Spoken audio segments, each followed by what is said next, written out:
everyone, and welcome to my garden. My name is Maude, and Keith is my cool, constant garden companion. He is a cat.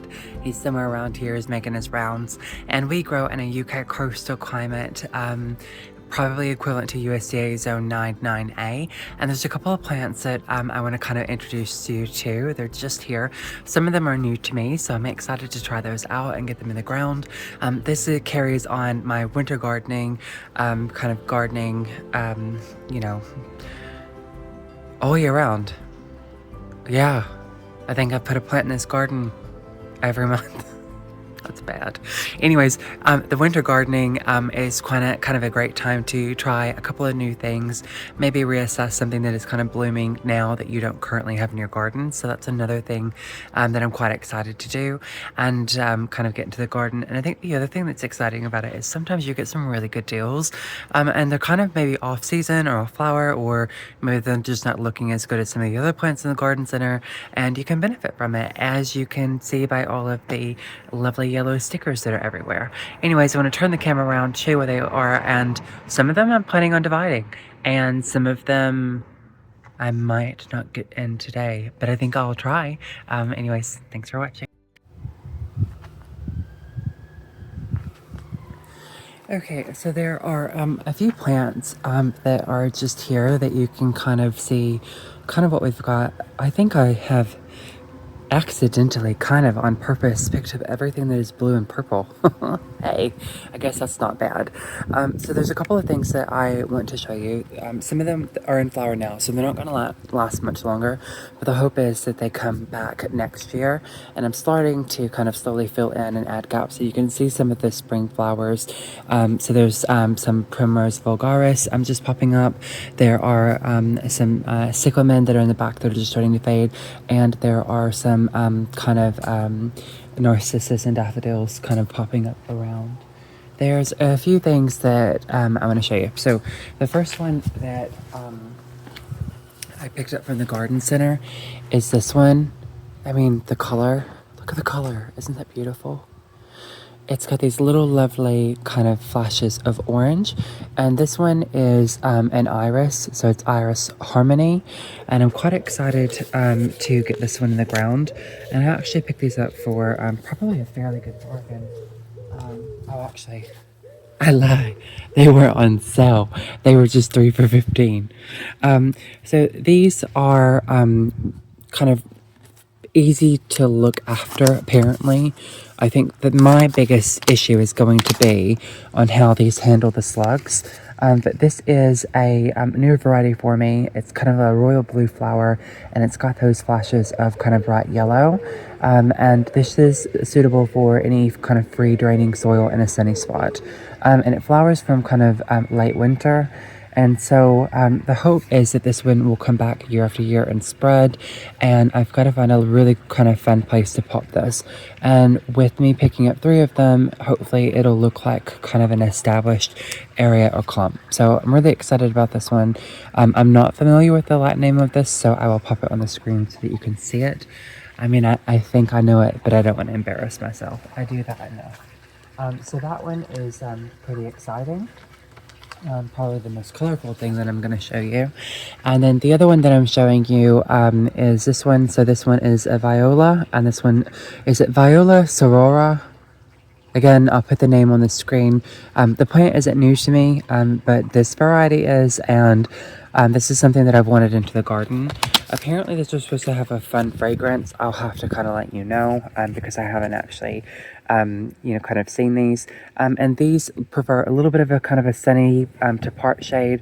They get around 20 centimeters in height, and they spread around about 30 centimeters. And they've got these masses of white flowers with a smattering of kind of purple blue across them, and they're really sweet. And I'm sure you've seen a Viola before. These look fairly healthy. So even though I bought it and it was on sale, it looked firm and tender, so I think these would be good to get in the ground and hopefully that they colonize. So I'm gonna have to find a partly shady spot for these, I reckon, or a partly sunny space, or maybe somewhere around my pathway, just so that these get what they need. And I need to make sure it's free draining. One of the things that I did not do is normally every time I do planting, I pick up a bunch of like compost and I add it too. I'm just gonna have to make do with what I've got. So I've picked up 3 of these, and given the size of these, maybe they kind of create like a low kind of spreading. And I think what I also like about this is that this will have like a nice kind of low forming irrigation, and maybe even carry on the kind of theme, those are air quotes, theme of the cyclamen in terms of shape and color. Now this one, this poor little crocus is almost done. It's got a few little flowers still to go, but it was really sweet. It was the only one that was left. And this one is called Bars Purple.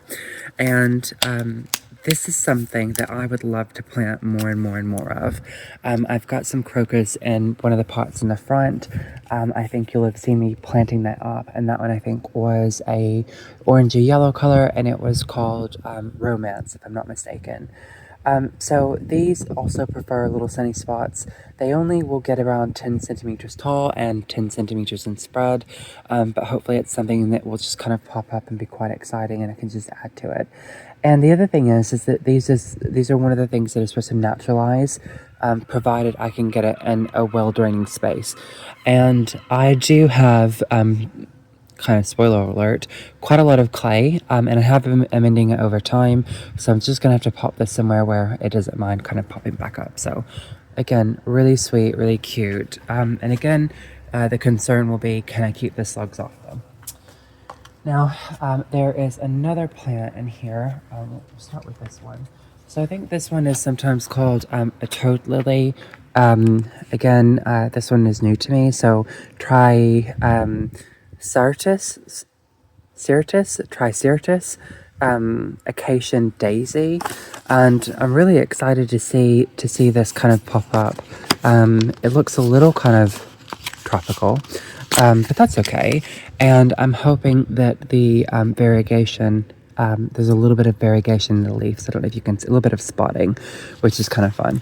But this was kind of a good size, and I think this is something that I can divide.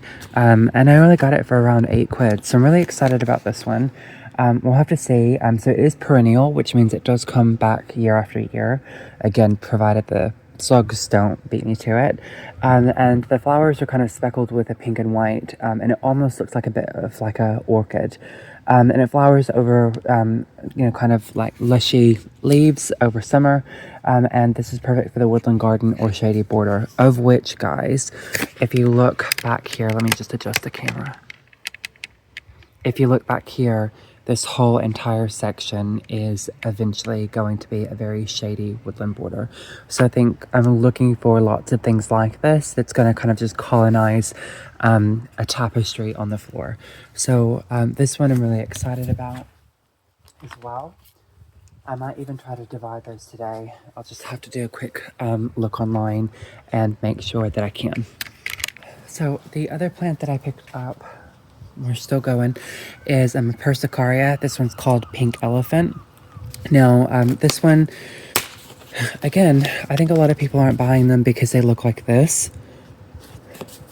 But when they end up looking like that, I mean, come on. And there's only £8. So this is persicaria. Persicaria is kind of a kind of semi-evergreen. I did have some towards the back that I think has died back, and it's coming back up.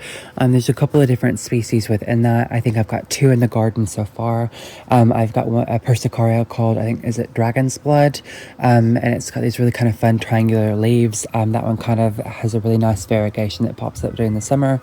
And then I have one, I think, that is called Fat domino.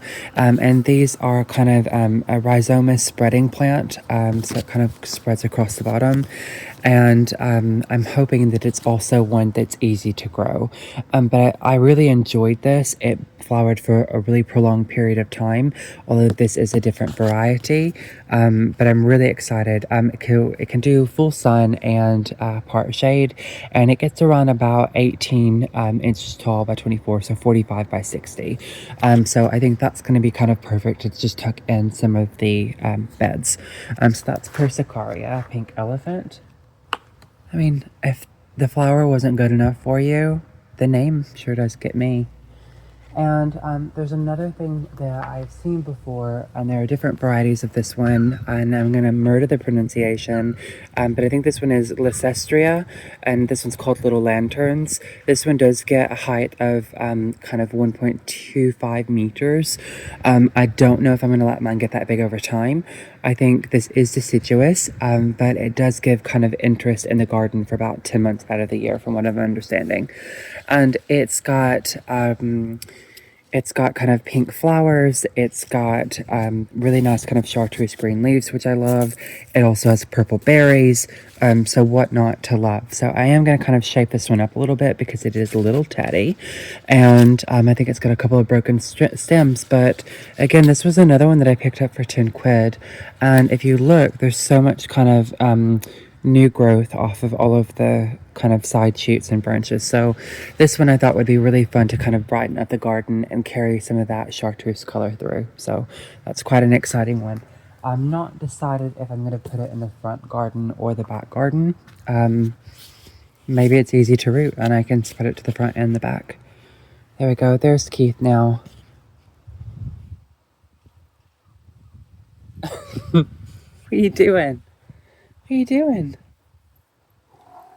Oh, good boy. Okay, and the last thing. No, I say a lie. There's two more things that I'm going to take you through. So this one looks like this. This I didn't pick up in a sale. This one I really wanted. This is a type of rudbekia. It's one that gets quite tall. This one I want to say is possibly goldstrum. If I'm incorrect, I will post it on the screen. I was really upset with this. I really wanted this one. It gets really tall. I really struggled with the slugs. Every time I put this in the ground, the slugs just swarmed it. I mean, literally in a day, it was completely gone. And that was after using nematodes. And I dug it out of the ground, put it in a pot, and put it kind of out of the way of the slugs, and just thought, well, maybe I'll try again next year. I don't know why I think it's going to be any better. But I was just looking at this, and it does have a little bit of new growth on it. It looks quite relatively healthy, so I'm actually going to get this in the ground, and I'll try to see if I can do a better job of protecting it. So this one should be providing, it's in a strawberry tree container, but they should be providing some kind of late summer autumn flowers. It's really tall. I think it gets as tall as me, and it's got some lovely yellow flowers on it.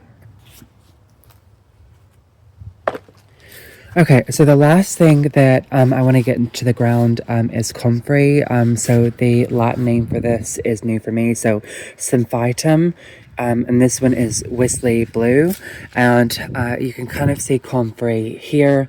I know people use comfrey sometimes as potentially a cover crop, and also I know that I think some of the carter bees like this, and this has a really kind of lovely kind of natural textured leaf to it.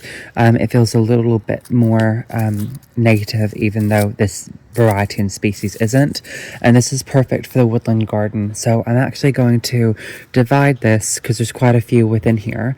And I'm going to kind of spread this through the kind of bag. It can tolerate clay, which I'm excited to see. So this is one of the ones that you're going to see kind of divide and pot around. And it gets probably a similar size to maybe some of the Brunera, but these actually have a blue flower. So I'm quite excited to see that. So that is all of the plants that I'm wanting to get into the garden today. I don't know if I'm going to be able to do that because it's kind of late. We went quite a far way to the garden center that we went to. So I think we picked, where did we go?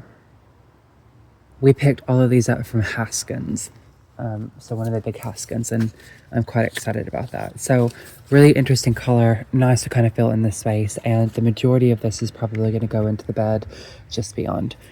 So I think that is everything that I want to talk about, and if you want, feel free to watch as I kind of maybe potentially divide these up and get them in the ground and get muddy, because it's very, very muddy.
Okay, on my last video, you saw me do something simpler. On my last video, you saw me do something similar. In essence, what I'm doing is I am dividing this clump of this comfrey, which is a perennial, just because I want to be able to spread it around and kind of get a little bit more kind of bang for my buck. And this is a really easy thing to do. So this one was in kind of a Cora cocoa matting pot, and then it looks like it was repotted into another pot. You can leave that on and it will break down over time. I've left it on at the bottom because there's a good chunk of roots matted through here. But what I am going to do is actually find where there's a gap, which is somewhere in about here, and I'm actually going to slice through with my saw, and I might even pull it apart into some smaller pieces. And this is going to allow me to kind of get a little bit more consistency, because this is one of the plants that I want it to feel like it is a kind of a naturalized plant. And also this is really perfect for kind of tucking in and around shrubs, so having it slightly smaller is going to allow me to kind of dig it in, and I'm really excited about it. I think that's quite a good healthy clump, considering how much I paid for it. So now that I know where this is kind of broken down to, I'm actually going to take my very rusty stall, and I am going to just cut directly through all the way down.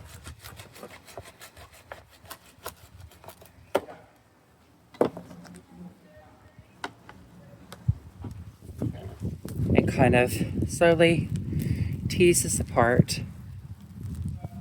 at the bottom.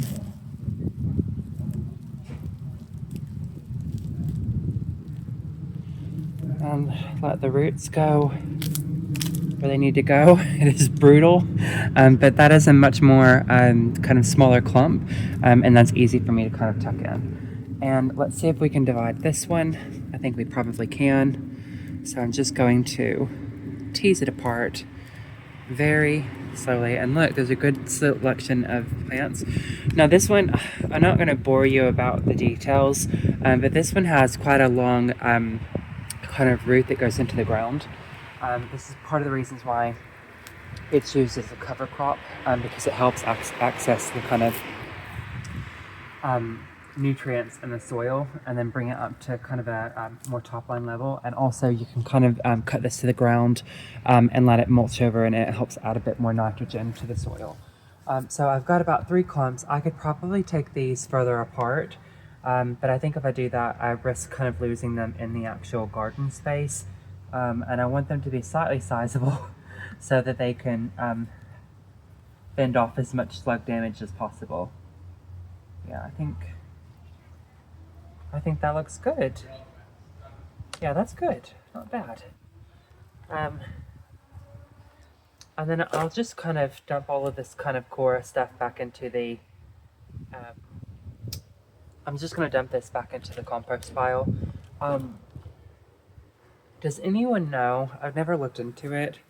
But sometimes when you have a plant that's been in the UK and it's been growing into the pot for a long time, especially in garden centers, you see this kind of like, I know there's some moss in here, but there's this kind of curly, like leaf texture-y thing. I don't really know what that is. I think it's really cool. I don't know if it should be cool. But I think that's something I want to kind of look into and see what this kind of matting of like plants is. Because I see it sometimes and I wouldn't have a problem if that spread everywhere. Or maybe I would. I don't know. If you know anything about this, I would love to know your thoughts.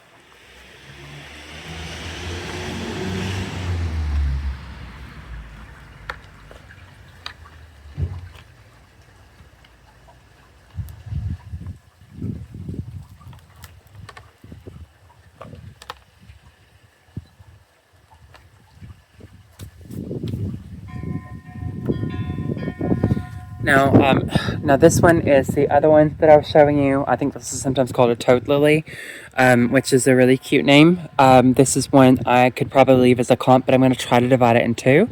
I don't know enough about this to know if that's a bad thing. So while I'm a bit ignorant, I'm just going to do it.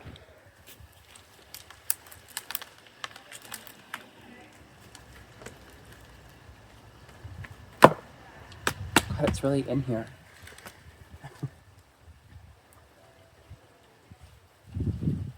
Wow. Look at that. Pot bound. There's some new shoots coming up, which is really cool. When they are. So I think the first thing I'm going to do, yes, I know I haven't disinfected this saw. The first thing that I'm going to do is I'm going to just slice the bottom of these roots off at the very bottom.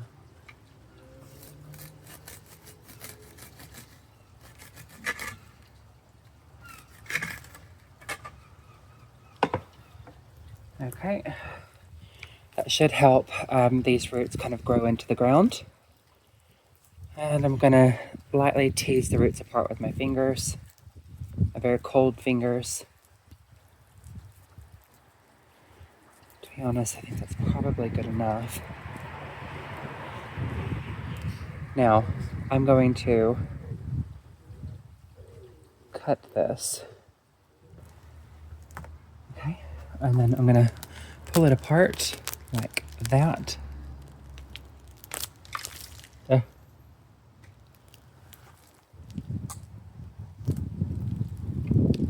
Okay, this still has some shoots coming up through the roots. One I've kind of broken. I'm just gonna try to tuck that into the ground. So there's one smaller clump. This one has a couple of babies coming up through the sides and here and there, so I think that's relatively healthy. And then I've got this one, and I am unsure if I should divide this one again.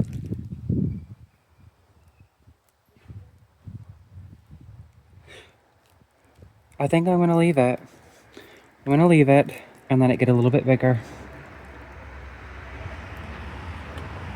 And then I'll lift and divide it again. This one has a little bit more growth on it than the other two. So this should help me provide a little bit more kind of success. So that is how I divided my Comphrey, Wisley blue, and also how I divided the Trycestra, I think I'm pronouncing that correctly. And just to kind of refresh your memory, it has this kind of orchid-looking flower. And both of these should be kind of great in a kind of woodlandy kind of garden. The Toad Lily seems to prefer partial shade, so let's hope I don't get it in too much of a shady position. But I think this lot is going to go into the woodland garden. So let me move my camera and show you where that's going.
Okay, so I am currently suffering from gardener's ADHD. A couple things I had no plan to do today.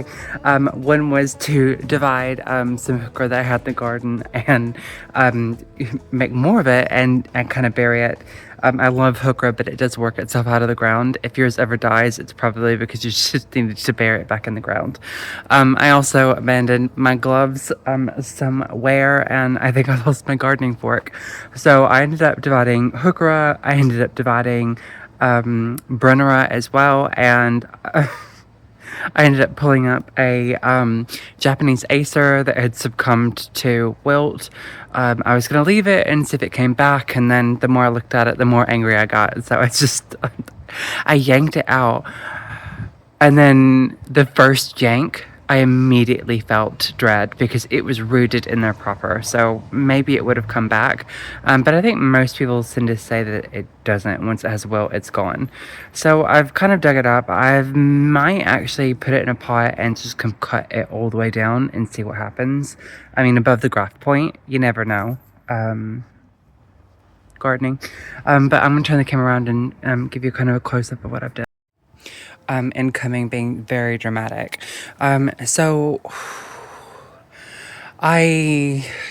one of the things I needed to do was get into this corner, and I had propped up some cinder blocks and put some kind of bonsais that I had fun playing around with.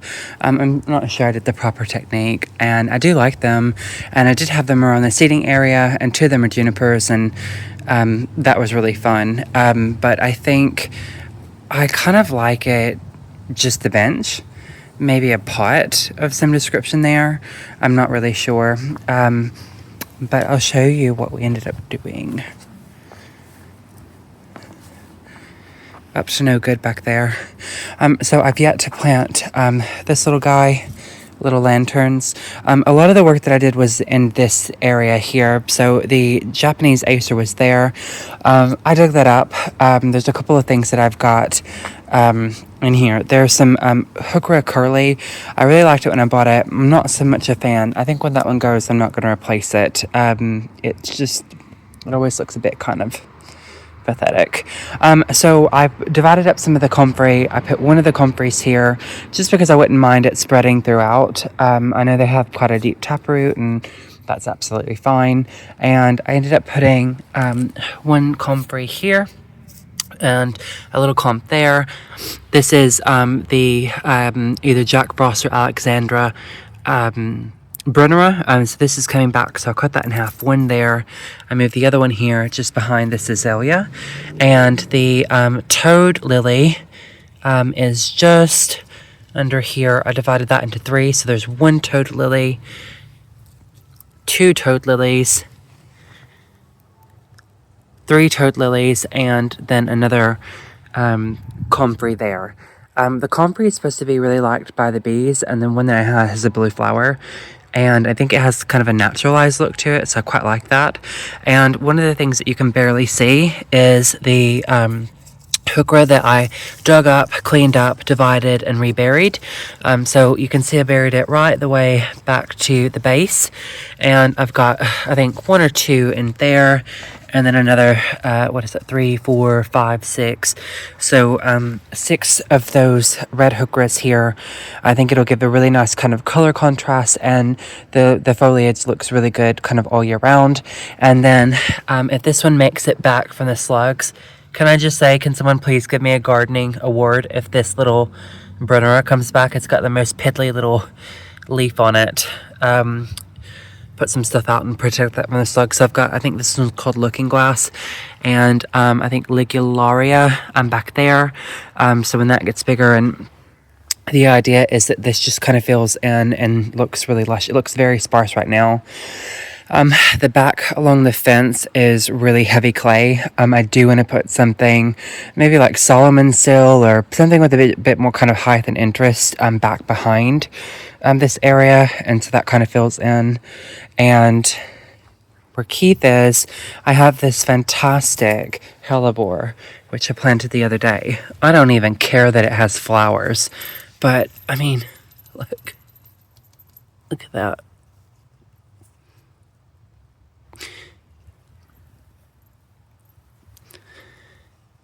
Isn't that fun? But the foliage is what I'm really here for. I think that's great. I think this one I'm probably most excited to divide, and I wouldn't mind dividing this one and kind of really just spreading it all the way through. The irises that I have, this might be a little bit of a test. The irises that I've put in the ground, is it reticulata? I'm not sure. I'll put the name on the screen. But these I've just kind of mixed in with this Japanese sedge in the hopes that the Japanese sedge kind of wicks away quite a lot of the moisture. And hopefully it's not too wet. This doesn't look it, but it is kind of raised up from here or there. And it'd be really nice if there's kind of naturalized, you know, kind of through this grassy area. That might be fun, just to give a bit of kind of color and texture. And when you're walking through the garden, it's just a little wee bit of purple there, which is fun. And obviously the heuchera, which is coming across there. And this Japanese sedge ogon grass that I have, this one I have only recently started taking it back through here and spreading it towards the front, just to kind of, sorry, that's the ice cream truck, just kind of spread through. And then over where Keith is, there is a I mean, it's in the videos previously, but again, it's just kind of picking up the chartreuse color all the way through. I'm also thinking that this spot gets a little bit more light, which is probably good for these guys to help feed the bulbs. And I did most of this section here. So quite excited to see what this ends up looking like. I think maybe the Toad Lily and the Comphrey that I put there, that might change over time, but that's okay. I can just take it up and move it. And I cut back all of the Hakanakloas and some of the native sedges that I've planted around the cyclamen. And this is really starting to kind of fill in on this back section, so I'm really excited to see what this looks like in the kind of later spring, early summer. Beautiful. Now what I've left to do is plant the persicaria pink elephant. I'm thinking right about here should be good. Actually, maybe there is probably better. This does get, let's have a look here, 18 to 24. So this one isn't a massively tall one. And then in here I've got geranium stormy night, which is, I think it's stormy night or thunder night or something night, and that's coming up. And then here I've got some osteoperimum that I've cut back, and it kept its color and vigor all year long and has only recently, and I mean recently, died. And so I've cut that back. I hope that comes back. It might not. I'll have to put something like that similar there again. But I'm going to pop this dude here, or dudette, whatever it wants to be called. And this bed is going to be taking a little bit of work, I think. But I don't think I'm going to be doing that now. I might run for ice cream, though. There's some spirea in here that wants to come out.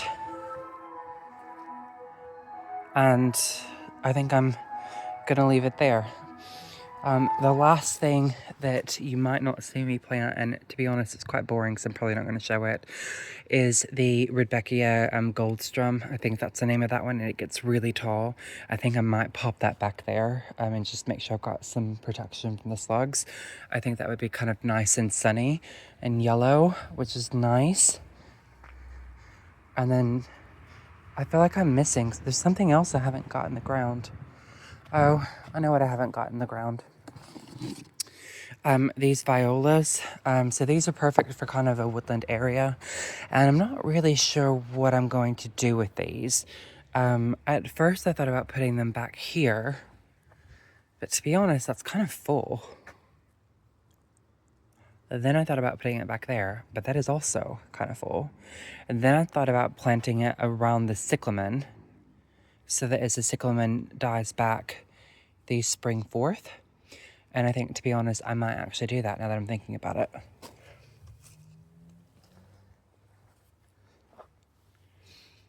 I think that would be actually quite pretty. I did think about doing them along the path, but I have something else that I like to mix on the front. So let's grab these other two. The cool thing is that it's late, 4 o'clock, almost 5 o'clock, and the sun is still out. It's a joy to see. Something I haven't been able to enjoy for a while. So I could put all 3 of these violas back through here, and I do sit here a lot, or I could spread them out. I feel like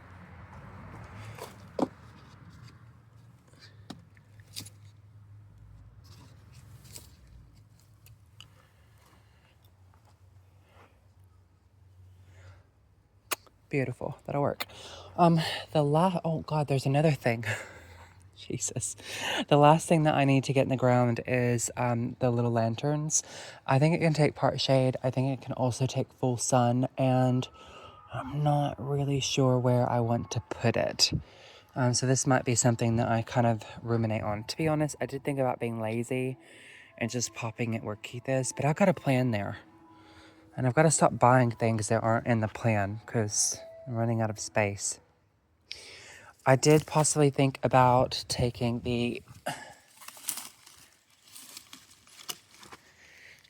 spirea out and maybe popping that there. I'd have to control the size though and not really let it get much bigger than it is. But look at the color. Bam. That's nice. Let's go this way.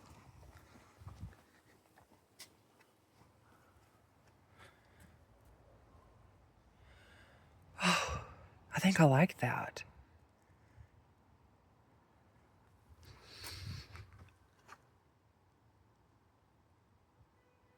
I mean, that's tight. That is tight. But do I care? Or pop it there. That's not as tight. I feel like this one is a erysimum, and it's bouncing back. It's the same as these, which I have cut back. And, you know, there's one here, one in the back. I've got a hibiscus back behind there, which will fill in that section to about there, which is good. I feel that is possibly a little too low. And this does have all year round interest. But it's deciduous though. Does it matter? I don't think so. That there.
Okay, everyone, so it is officially getting dark. Sun's going down, and I'm feeling pretty pleased with how tidy everything is looking.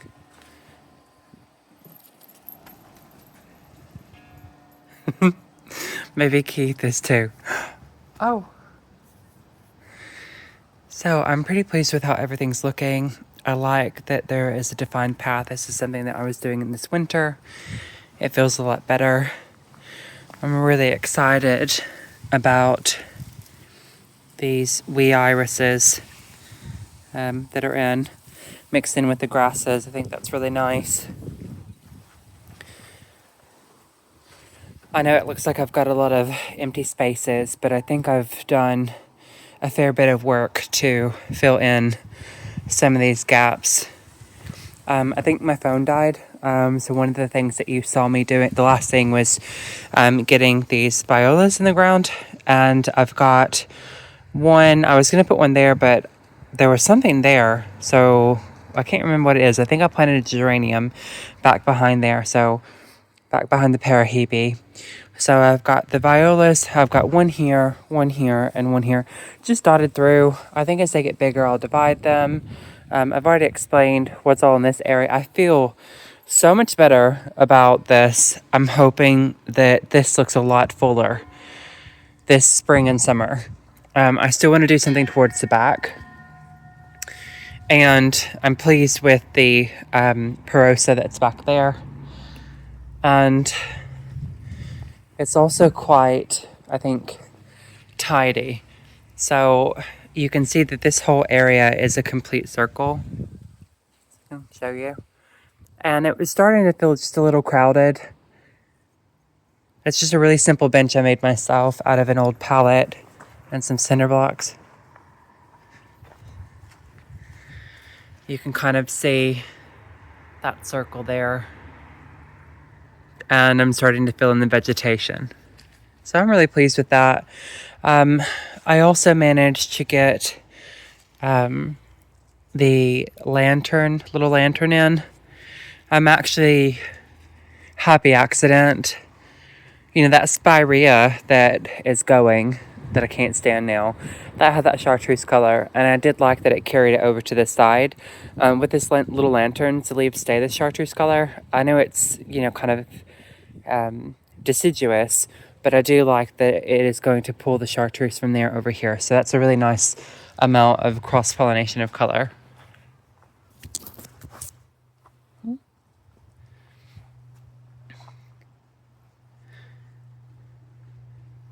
I think this is looking good.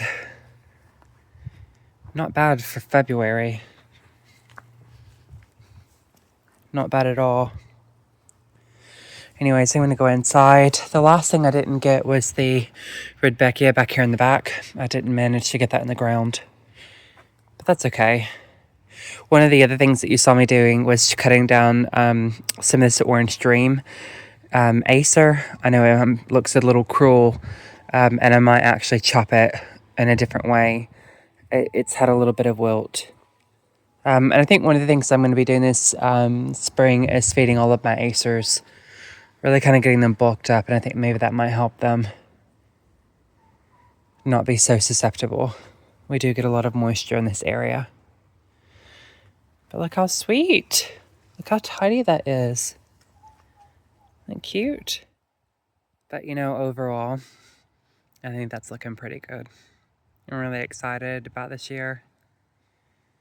See what it brings. Anyways, that's everything that I'm doing. Got some spring flowers. Oh, I tell a lie. There's one little thing else we didn't get planted, which was this crocus.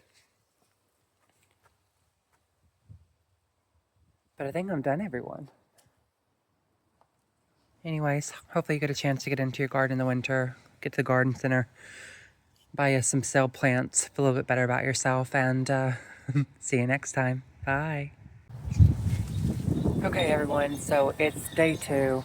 I think it's probably the end of this kind of weekend video. Managed to get, where are we? We're kind of the second day after Valentine's Day, we managed to get quite a lot of cell plants into the winter garden, and just actually get outside and starting enjoying it. You know, it's much lighter in the morning, which is fantastic. There was a little bit of wind, so we managed to get the koshi bells out. And I'm just really excited because all of the little spring things are popping up. There are a couple of big projects that I want to do this year that I can't do yet. To give you an idea of what those look like, there is a beehive that I need to build, like a proper one. And I gotta find a place for it. There is also raised beds to do. I'm actually, if I don't do it this year, I'm never gonna do it. And it's a bit of an eyesore, so I'm excited about that. And that's everything. So hopefully you got a chance to get out into your garden. Thank you so much for watching, and we will see you next time. And that is bye from Maude and Keith.